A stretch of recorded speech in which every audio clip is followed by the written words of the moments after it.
उर्दू के चाहने वालों की खिदमत में आपके दोस्त ज़ुबैर का आदाब।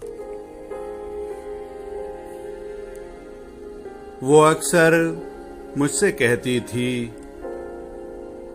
वफा है ज़ात औरत की, मगर जो मर्द होते हैं बहुत बेदर्द होते हैं।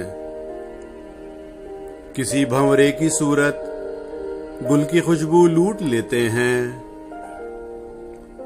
सुनो तुमको कसम मेरी, रिवायत तोड़ देना तुम, न तन्हा छोड़ के जाना, न ये दिल तोड़ के जाना, न ये दिल तोड़ के जाना।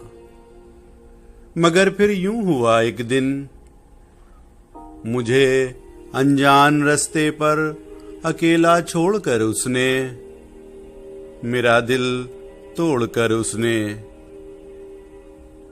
मोहब्बत छोड़ दी उसने, मोहब्बत छोड़ दी उसने। वफा है ज़ात औरत की